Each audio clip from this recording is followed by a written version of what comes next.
د عبدالله ولسمشر غني جنجالونه بیا شروع شول. ولسمشر غني عبدالله ته څه ویلي او هغوی څه ځواب ورکړی. ګرانو لیدونکو السلام علیکم. د تیر په څیر یو ځل بیا د ولسمشر غني او عبدالله ترمنځ جنجالونه شروع شول. خبر دا دی چې ولسمشرۍ ماڼۍ وایي د سیاسي هوکړې پر اساس د عبدالله ټیم ته په کابینه کې برخه ورکوي، خو نوموړی به د ژمنې پر اساس مسلکي او وړ کسان ولسمشر ته معرفي کوي. خو تازه د کابینې پر سر د ولسمشر غني او د ملي مصالحې عالي شورا رئیس ډاکټر عبدالله ترمنځ د جنجال راپورونه ورکړل شوي. ویل کېږي هغه وزیران چې عبدالله ولسمشر غني ته معرفي کړي وو ولسمشر یې وړ کسان نه بولي.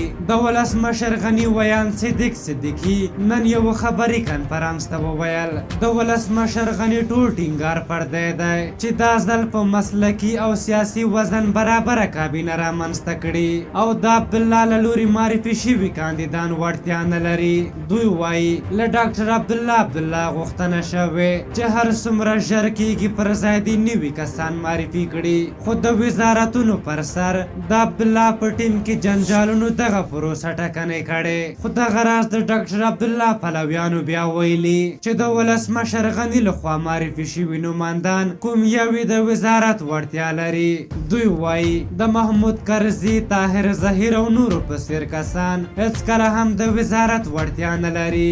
دغه راز تېرو ورځو کې عبدالله ویلي وو چې د والیانو په ټاکلو کې ولسمشر غني ورسره مشوره نه ده کړې. په هر حال یو ځل بیا د تیر په څیر ناندرۍ له لومړي سره شروع شوې او خلک په دې باور دي که حالات هم داسې دوام وکړي نو د اوس په شان راتلونکي کې هم د خیر او پرمختګ تمه شته. په هر حال د عبدالله ولسمشر غني د معاملې له مخې عبدالله په کابینه کې نیمایي برخه لري او خپل کسان به ورته معرفي کوي. په هر حال تاسو د دغې موضوع په هکله څه نظر لرئ؟ خپل نظرونه مو راته په کومنټ کې ولیکئ. که زموږ ویډیو مو خوښه شوې وي ضروري لایک کړئ. تر بلې ویډیو مو په لیو بخښونکي خدای سپارم. د الله په امان.